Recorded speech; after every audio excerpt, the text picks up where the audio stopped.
आज विश्व प्रवासी पक्षी दिवस है। वहीं पूर्णिया के रामबाग में एक ऐसा पक्षी प्रेमी, प्रकृति प्रेमी व्यक्ति है रंजीत पासवान, जिनका घर खुद एक चिड़ियाघर बना हुआ है। उनके घर में 13 वैरायटी के देसी, विदेशी तोता समेत कई तरह के पशु पक्षी हैं। इसमें Australian parrot, American parrot, Macau समेत कई तरह के पक्षियां आकर्षण का केंद्र है। खास बात तो ये है कि पक्षी प्रेमी रंजीत पासवान के दादा पिता भी पक्षी पालते थे। अब रंजीत और उनकी मां मंगला देवी इन पक्षियों की देखभाल करते हैं। रंजीत पासवान कहते हैं कि वो सुबह 5 बजे उठते हैं और सबसे पहले इन पक्षियों के पास जाते हैं। उनकी साफ सफाई के साथ नहाने धोने का काम करते हैं। फिर 7 तक सभी को नाश्ता दे दिया जाता है। सभी पक्षियों के स्वास्थ्य की देखभाल वो खुद करते हैं। इसके लिए डॉक्टर भी है जो अक्सर जाकर पक्षियों की जांच करते रहते हैं। इन पक्षियों को उनका वातावरण दिया जाता है। खास बात है कि उनके यहाँ इन पक्षियों का ब्रीडिंग भी होता है। ये पक्षियां अंडा भी देते हैं। वो खुद उनकी अच्छे से देखभाल करते हैं। वहीं रंजीत की मां मंगला देवी ने कहा कि वे लोग पिछले 3 पीढ़ियों से इन पक्षियों को पाल रहे हैं, जिसमें कई तरह के आकर्षण पक्षियां हैं। जब ये चहकती हैं तो काफी अच्छा लगता है। दूर दूर से लोग इनके यहाँ इन पशु पक्षियों को देखने के लिए आते हैं। ना हुआ है आप क्या कहेंगे? देखिए, ये है तो हमारा, लेकिन जहाँ मेरा घर है सार्वजनिक ही है। मोहल्ले के सारे लोग आते हैं। चिड़ियाघर भी कहते हैं। बच्चे लोग आते हैं संडे को। मोहल्ले के, पूर्णिया के बहुत सारे लोग आते हैं देखने के लिए। तो मुझे अच्छा लगता है कि भाई कुछ है बिहार में, कुछ हो रहा है। मेरा जो अपना है सोच है, तो पहले तो व्यक्तिगत तौर पर मैंने शुरुआत किया था, लेकिन अब लगता है कि नहीं, ये पूर्णिया के लिए और बिहार के लिए एक बहुत अच्छी बात है। बड़ी बात मैं इसलिए नहीं कहूँगा कि प्राउडनेस हो जाता है, लेकिन हिंदुस्तान के अंदर में आप साउथ चले जाएं, बंगाल चले जाएं, तो बहुत सारे पेट्स लवर आपको मिलेंगे और बजाते ऑर्गेनाइज्ड हैं। साउथ में बहुत बड़े बड़े फार्म हैं। कलकत्ता में बर्ड फार्म हैं जो ब्रीडिंग कर रहे हैं, ब्रीडर हैं। और ये बहुत बड़ा एक, समझे कि एक ऑर्गेनाइजेशन हो सकता है बिहार के अंदर भी। बिहार के अंदर भी बहुत सारे पेट्स लवर हैं, लेकिन डाइवर्टेड हैं। आप देखेंगे कि हर बिहारी गाय रखना चाहता है, हर बिहारी भैंस रखता है। ये क्या है? ये पेट्स लवर है। हर बिहारी कुत्ता रखता है। तो जो संभव है सब लोग रखता है, जो जिस चीज़ को रख सकता है। लेकिन लोगों को पता नहीं है कि हम लोग बर्ड्स को कैसे रख सकते हैं। बहुत सारी चीज़ें की नॉलेज नहीं है।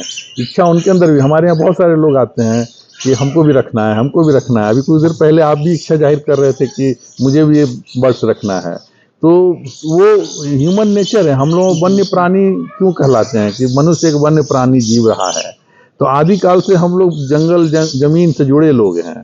तो जो जंगल जमीन से जुड़े लोग हैं वो प्रकृति से जरूर प्यार करते हैं, लेकिन साधन नहीं होने की वजह से हम लोग नहीं कर पा रहे हैं। लेकिन हम चाहते हैं कि बिहार के अंदर भी हम लोग कुछ कर पाएँ, साधन डेवलप कर पाएँ और इसको और आगे तक ले जा सकें। अभी कितने वैरायटी के पक्षी हैं? मेरे पास 13-14 वैरायटी के पक्षी हैं। कौन कौन पक्षी हैं? मेरे पास काकाटूज हैं, लॉरीज हैं, मकाऊज हैं, पैराकिट्स हैं, बहुत सारे इस तरह के हैं। किस किस देश से जुड़े हैं जी? किस किस देश से जुड़े हुए हैं ये? हाँ, कुछ ऑस्ट्रेलियन है, कुछ अफ्रीकन है। ब्रीड आप कह सकते हैं ऑस्ट्रेलियन अमेरिकन। जिस तरह से जर्मन शेफर्ड डॉग जर्मनी का होता है, लेकिन अब तो इंडिया में ही उसकी ब्रीडिंग हो रही है, उसी तरह से ये भी नाम के अब ऑस्ट्रेलियन अफ्रीकन रह गए हैं। इसका सारा ब्रीडिंग अब इंडिया में हो रहा है। बड़े बड़े फार्म्स हैं, हमारे घर में भी ब्रीड हो रहे हैं, बच्चे हो रहे हैं। तो देखभाल कैसे करते हैं? देखभाल खुद करना पड़ता है। आप सुबह से, मेरी दिनचर्या, मेरे घर के मम्मी हैं हमारे साथ में, माँ हैं, अगर हम नहीं हैं तो माँ देखती हैं। लोग है, काम करने वाले लोग हैं, लेकिन रह करके करवाना पड़ता है। हाइजीन रखना पड़ता है। इनके सारे केज को क्लीन कराना पड़ता है। डेली इसको साफ कराना, नहीं कराएंगे तो फिर वो फंगस हो जाएगा, इन्फेक्शन वगैरह हो जाएगा।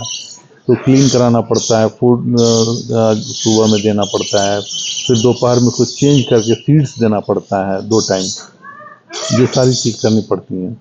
क्लाइमेट के अनुसार भी चेंज होता है। जैसे क्लाइमेट चेंज हो रहा है तो ठंडियों में इसको कवर करके रखना पड़ता है, कि इसको ठंडी नहीं लग जाए। इस तरह से रखना पड़ता है। गर्मी में आप देखिए फॉगर लगा हुआ है, स्प्रे स्प्रिंकलर है, वो पानी चलाना पड़ता है, फव्वारा इन लोगों को नहाने के लिए, रूम को ठंडा रखने के लिए। ये सारी व्यवस्था करनी पड़ती है। बहुत दिन से 15 साल हो गया। मेरा लड़कों को शौक है, उसको पीछे में हम देखभाल करते हैं। कहाँ से लाया है इसमें? कुछ कलकत्ता से आया है, कुछ सिलीगुड़ी से आया है, कुछ चेन्नई से आया है, बाहर से आया है। तो रंजीत जी पूरा देखभाल करते हैं? हाँ, इसी की जिम्मेवारी है, इन्हीं का जिम्मेदारी। दुनिया की जिम्मेवारी है। क्या सब करते हैं? बहुत करना पड़ता है, फल धोना, फल काटना, खिलाना पिलाना, ये लोग के फुल से नहाना, ये लोग की तबीयत खराब होगा दवाई देना, फिर ये लोग को ठीक से रखना, पिंजरा बनाना, अंदर बक्सा बनाना, अंडा देती है तो लोग के देखना बढ़िया से, सेवना, 15 दिन के बाद निकाल के उसको दूध पिलाना, पोसना। मतलब पूरा अपने बच्चों की तरह देखभाल। जब तक 2 महीना 3 महीना नहीं होता है पिंजरा में नहीं डालता है। बच्चा सबका हैंड फीडिंग कराना पड़ता है। हम्म, क्या नाम है? मंगला देवी।